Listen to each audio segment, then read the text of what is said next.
So you can always go back to refer to that. Then, of course, all the lectures that you have received will be sent to your emails that you've provided in time. Then, regarding the CME points, ushers are going around with sheets of paper so that you can fill the details the way you would like for it to appear on your CME form and also on your certificate of participation. Coming up next is a special presentation by Cardiocare, and this will be taken by Dr. Iseko, the GMD of Limi Hospital Group. Please kindly make him welcome. We can do more than that.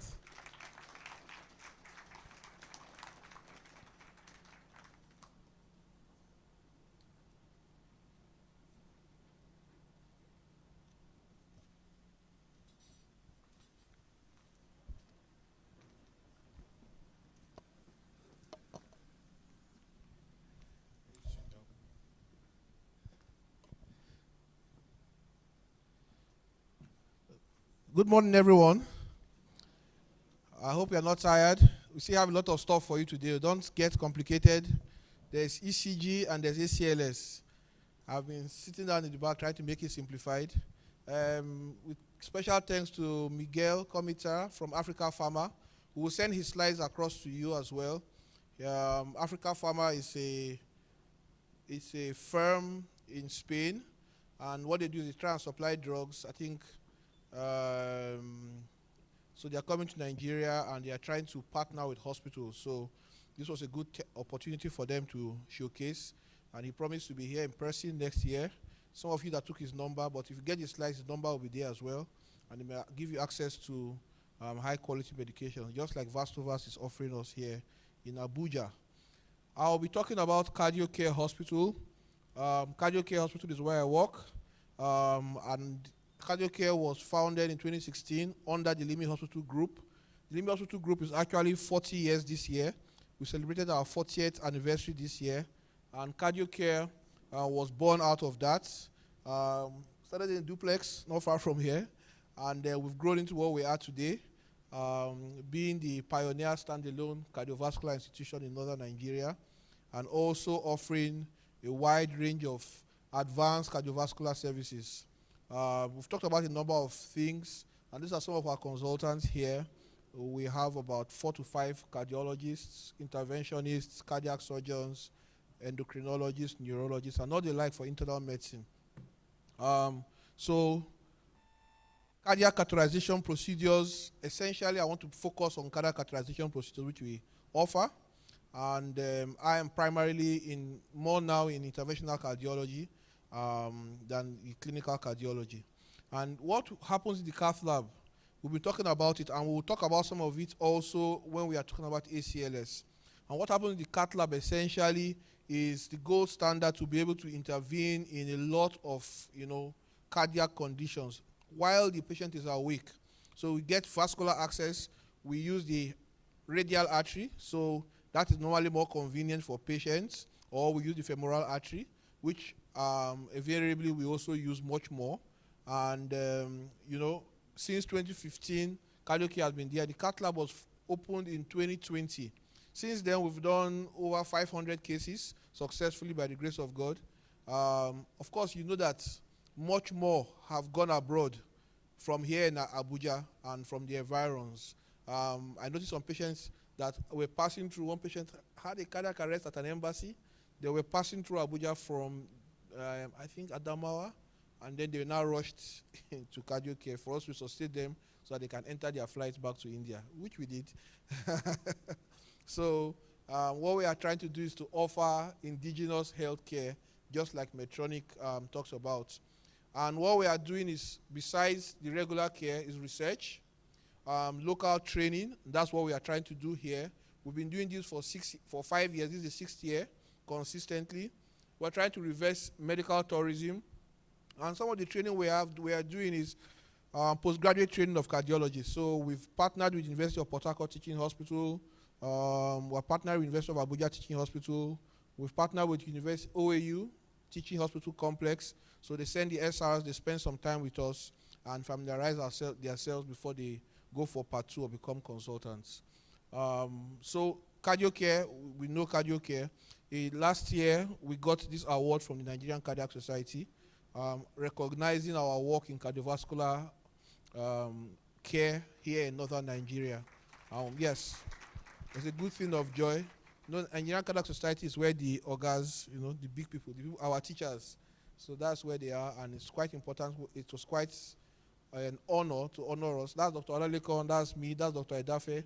Dr. Edafe is flying in this morning to join us as well. And this is 5th Abuja Cardiovascular Symposium. This was last year. I don't know if any of you can see your face there, but a lot of us are new this year. We've been doing this for a while, and we'll continue by the grace of God. We think that it's making a difference. We think that making a difference in practice, in patients' life. We think that patients are actually getting better. The quality of referrals, the timing of referrals, the survival stories, when a doctor calls and says, look, I practiced that thing you taught us, and that patient is alive today. There's nothing like it. It cannot be compared. It cannot be paid for. And those are some of the things that we have focused on. We also this year decided to do the first National Interventional Cardiology Symposium, where we focused just on interventional cardiology over 3 days. These are all specialists typically from different parts. So mainly from the north and also from Lagos, and Enugu too had 3, and Benin. Yeah, Benin had 1 or 2. So brought in people, took them to the cath lab, they dressed up, we did a lot of procedures, and over time, about 10% of our procedures have been relatively discounted or pro bono or charity. So that has also been possible by a lot of assistance from the hospitals, from Limi Hospital as well, and Nigerian Cardiovascular Education. As at the Nigerian Cardiac Society conference, we presented this paper where we showed 454 cases that we had done, at least as at that time. Now it's gone past that, and how we're able to finance them. This is the case we talked about. We've predominantly were coronary procedures. So that's what we showed yesterday, how you get it, and we leave a wire in there. Then we pass the sheet over it. We pass the catheter in through. The patient is awake. All we need to do is to put some local anesthesia around the groin. And then we take it up to the heart, and then we are able to look at if there's any blockage. Okay, of course, you know that none of these things we are able to get from here, but thankfully to Medtronic, Mohammed and Oko, who have supported us. And you can see some of the blockages. We showed this yesterday, you remember? We showed these blockages yesterday and how we are able to stent it successfully. And so it's a simple procedure. Patients are able to go home the same day or next day after the procedure. If there is no blockage, they go home the next day. I mean the same day within 6 hours. If we use the wrist, they go home within 4 hours. And if there's a procedure done, we open a stent, they go home the next day. So that's better than open heart, and they don't have to travel all the way for a procedure that is done in 30 minutes or 1 hour in most cases. Sometimes the blockages may be too many or may be too risky. In those cases, we do not intervene. So we stop and we refer for cardiac surgery. So if the blockage is too difficult or is multiple, we typically refer for cardiac surgery in those cases. And by God's grace, we hope to start our cardiac surgery this year or in first month next year by the grace of God. And we will send you notifications so that you can celebrate with us. Northern Nigeria does not seem to have a regular place where you can send people for cardiac surgery. They do and come every day. And that's what we are hoping that we can accomplish in this place. Now, we've talked about pacing and pacemakers, CRTs. This is how the procedure is done. We put a local anesthetic just below the clavicle. We take a puncture to the axillary vein, subclavian or cephalic, and then through that puncture, we pass the leads into the heart. So we put one in the right ventricle and put one in the right atrium for normal pacemakers or for ICDs. And then for CRTs, we take another one into the coronary sinus around the left ventricle. And then we put it on the generator and put it under. This generator typically lasts between 11 to 13 years in terms of the battery life, and then we have to change it from time to time. So after that, we check the device, we program the device. Even people that have had the device elsewhere that need to be followed up or need to be interrogated, we're able to do that for them and then follow them up properly because the device needs to be changing. Now, the device is also giving a constant record of what the heart ECG is like. So the ECG from the heart is called an EGM. So that's the one that's gotten from inside the heart. It keeps a constant record of that together with the ECG, and we can go back and see what has been happening to the patient. Especially patients that are having syncope and all of that. When we find out that they need this, if you look in your jotter, you will see when a patient needs a pacemaker. It's one of the, I think it's on page 36. Page 35 and 36 will tell you when a pacemaker, this is just one of the most common, there are other reasons, but these are the most common reasons why the patient will need a pacemaker. So we do that typically, it takes about 90 minutes, 60 minutes to 90 minutes, and we're able to close up and the patient goes home. The patient can go home the next day or in 2 days' time, typically. So this is what we have been doing in Cardiocare. So different indications, they are there in the book so that you can look at it. And then also for CRT. In heart failure, we talked about patients' ejection fraction is low and they remain symptomatic despite optimizing therapy. And there is QRS duration. We're going to talk about that later on. QRS duration is prolonged. We typically have to put in a CRT device, and you can see the device there, how we do that. And this dramatically changes patients' life. As in from people that have not been able to walk from here to that table for months, as literally from the next day, they start moving around, and in 2-3 months, you stop getting their phone calls. That is, they don't lead you until the next time they need interrogation. So that has been really fantastic. We've done a number of cases over the years. Now I'm going to talk about resuscitation, but I want to show you this particular case. This is a beautiful case that happened in Cardiocare. And luckily our cardiac monitors keeps a record. Look at the ECG before. This is an ECG before, this is a PVC ECG before, and suddenly you have that rhythm. Can you see the difference between this rhythm and this rhythm? Can we all see that? Very clearly. Well, that's what we're going to learn in ACLS. Once that happens, if you don't give a shock, and you can see the time. Can you see the time there? That was the time stamp. I had dozed off a bit. The other cardiologist was walking. Another person was walking. And luckily, members of the team picked it up immediately. Other people picked it up. We ran in. And then this kind of one, we don't need to wait for the machine to say, analyzing. Do not touch the patient. Right? You can read the ECG yourself. That's the whole idea. Because if you wait for that time, by the time you want to now finally shock, it will be too late. So we shocked the man. By this time, he had become unconscious. He had become unresponsive. And he was going. He was being managed for heart failure somewhere and saw our signboard and came in. And then we admitted him because he was very sick. And then he had this. And then we had to shock. And he came back to normal. Now, interesting thing about this man, about 52, when he now came back, he now said, why are all of us making noise? That's what he said. I was just looking at him like he don't know what has happened. As he was really complaining that, look, I don't like this kind of thing. You're disturbing me. Okay, so that's how dramatic when you do it well. So eventually we had to put an ICD for him because his rhythm was very bad. So we gave him drugs. In 3 days' time, we put an ICD for him, and he's fine. He's been coming for follow-up very well. Of course, that device now is treating actively. Sometimes it doesn't get to a shock. It does what we call anti-tachycardia pacing.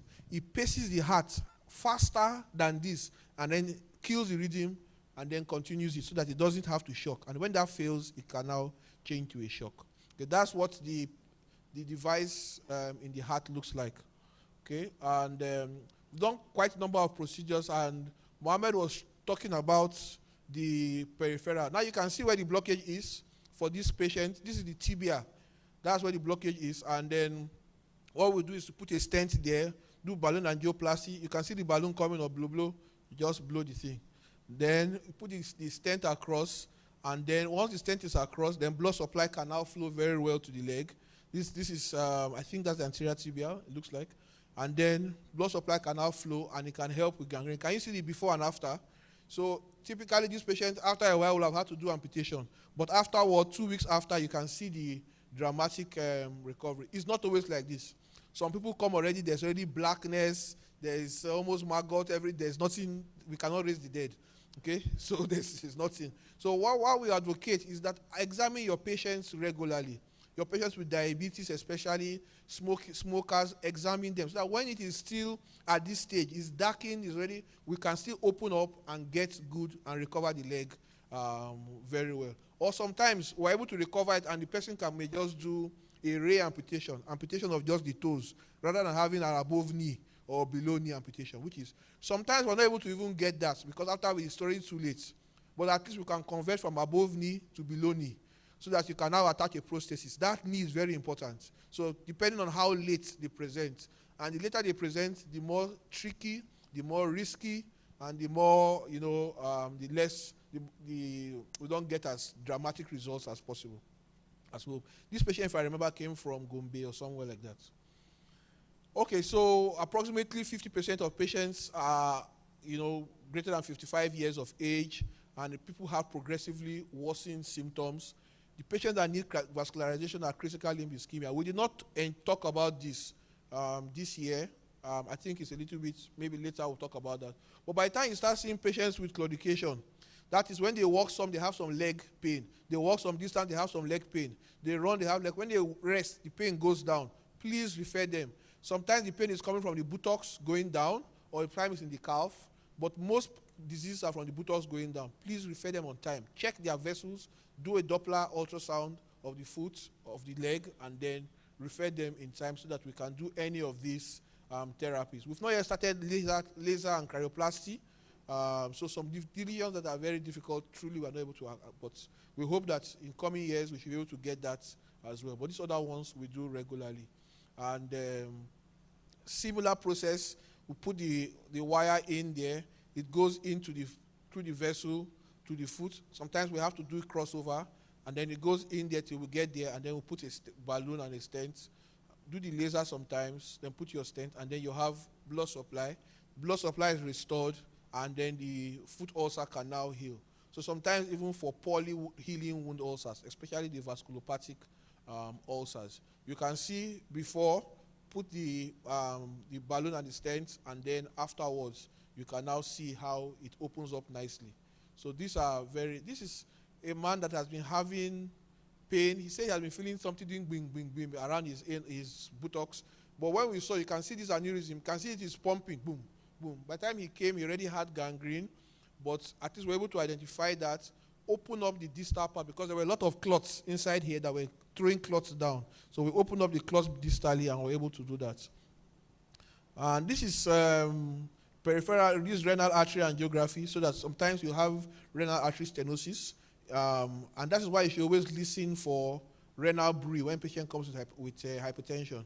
I have picked one, I think, in a 38-year-old lady who came with hypertension. And if you pick it up, it's very important because potentially you can reverse that hypertension, and potentially you can prevent CKD from coming up too soon. This is the IVC filter Dr. Awufise was talking about. Who remembers? It looks like APC broom. You can see it there. That's what it looks like. So we put that into the IVC. Okay, we put that into the IVC. We've done about 4 or so. Put that into the IVC. One of them was a doctor, actually. Put that because he had clots. We could not give this thing. So we put that into the IVC. It traps all the clots there and stops it from going up. So that can be done. It doesn't take so much time. And we've had a case where we had to retrieve a catheter from the heart. So from one of the teaching hospitals in the south, there was a catheter put in for chemotherapy, a long catheter. And while they were trying to remove it after the chemotherapy, it cut and snapped and went in, and they couldn't get it out. So the option of cardiac surgery or all of that was just too much. So they sent down, the patient flew in, and you can see the catheter there. Can you see it very clearly? That's our wire loop trying to get it from the femoral access. That's inside the atrium, the right atrium, sorry. That's our wire loop trying to hook it up from the heart, and then we successfully brought it down. Can you see that? It's brought down. You can see it looped there. That is our wire having connected it, trying to come out. And then we've actually published this paper internationally and presented it at the West African College of Physicians, and then we're able to bring it out. That's the catheter from the patient's heart. You can see it was 27 centimeters long. Okay? Yes, thank God. So Patient went home within 6 hours afterwards, and then checked into Hilton Presidential Suite for the next 5 days. So I think we charged too low. Apparently, a state government was sponsoring her. We did not know. We should have charged more than that. All right, fine. So, just a little bit about Cardiocare. So this is who we are, and you can easily refer your patients. It's a team of consultants, residents, medical officers, nurses, a lot of beautiful people. Our nutritionist is there.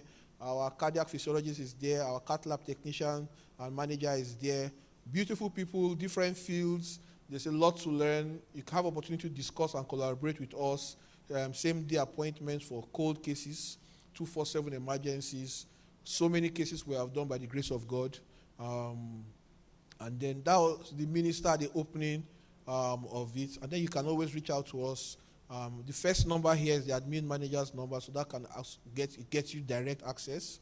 And then you can send WhatsApp or email.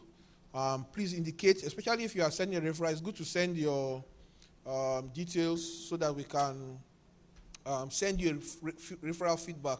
So if we have your WhatsApp, for example, as soon as we see the patient, we do whatever procedure, we can send you a detailed feedback. This is what happened, this is what happened. And you can use that to improve, so that if you say, this patient has stroke, and then the patient comes and we say he had heart failure, or, and so many other things. So that way you look at it and then we send to you. Then when we are sending back the patient to you, we also tell you the things that you need to be checking, and follow up. And then you have a number to reach back in case you don't hear from us and you want to have access and say, this patient I sent, I want to get some information about that. Okay, so thank you for joining us to improve healthcare for Nigerians. And in northern Nigeria, we are here. That is Professor Adebayo from Ife. That is Dr. Officer and myself in the cath lab when we're signing the MOU for training of residents from Ife. So thank you very much. And I think we'll go to the next thing. Are there any questions?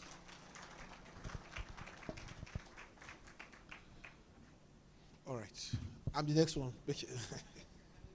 Dr. Alaleko, please join me. So we are going to ECG. Please have they eaten? Because the ECG will take some energy from their body. Okay, let's stretch our legs for 5 minutes. 5 minutes. I'll give you 5 minutes to stretch your legs so that you can your brain needs to be open. You cannot work without an open brain. 5 minutes. Make a WhatsApp call. Post on Facebook, Instagram. Tag us at Cardiocare. Tag us at Cardiocare at ACS 2022.